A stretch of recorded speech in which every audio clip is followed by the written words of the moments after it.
ورحمة الله وبركاته. ازيكم حبايبي؟ عاملين ايه النهارده؟ يا رب تكونوا بخير بصحة جيدة ان شاء الله. النهارده هنعمل لوبيا وفراخ مسلوقة وهنحطها في الفرن بعد كده ورز. ماشي. الفراخ بس انا عامله فيها حاجه، انت هتغسليها كويس زي ما انا غسلاها، وهتحطي هتجيبي بصله صغيره تبشريها وتروحي حاطه عليها شويه ملح وشويه فلفل اسود وشويه جنزبيل صغيرين، وهتروحي متبلاها بيها لحد ما ميتك تغلي. انا متبلاها على فكره قبلها بشويه قبل التصوير، وهتروحي متبلاها ولما الميه تغلي هتسقطيها، بتفرق قوي وحلوه جدا جدا في الطعم. واللوبيا هنحطها وهنسلقها وبعدين نكمل مع بعض. يلا نبتدي الاول على الحله.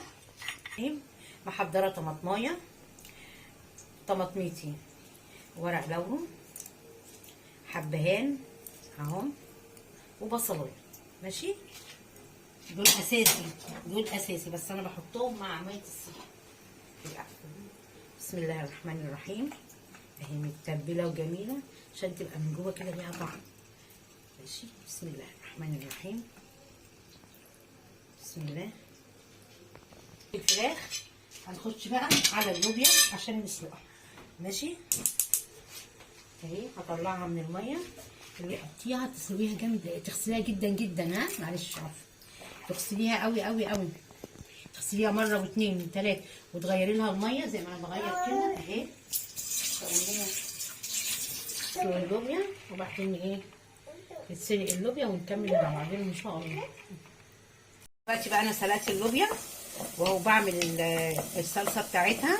حطيت البصلايه ومعاها السمنه اهي، بس مش هنلسوع البصلايه قوي، يا دوبك بس تطلع ريحتها، ونروح حاطين عليها الطماطم اهي زي ما انتوا شايفينها كده.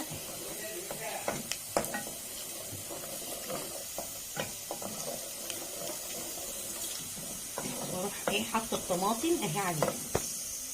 طبعا انا على طول بعمل الطماطم اغليها شويه قبل ما احطها على اي حاجه، مصفياها وغليها اهي.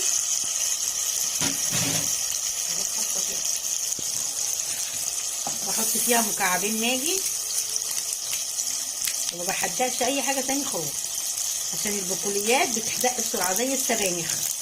الفاصوليا واللوبيا بيحدقوا بسرعه، بمجرد حتى ما بتحطيها في الثلاجه تمسك تلاقيها ايه تحدق.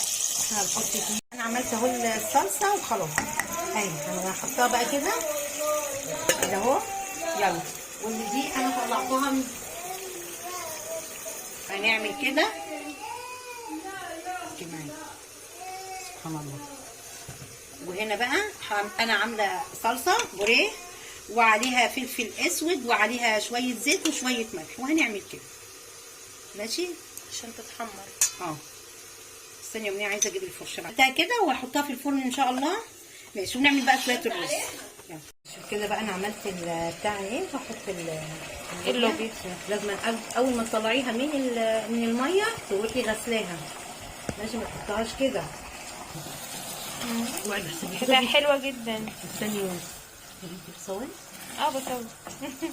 طب ما بس عشان انا كده ايه بس نحط له شويه ميه.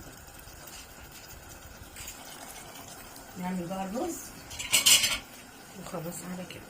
بس ادي اللوبيا بتاعتنا اهي والفراخ في الفرن.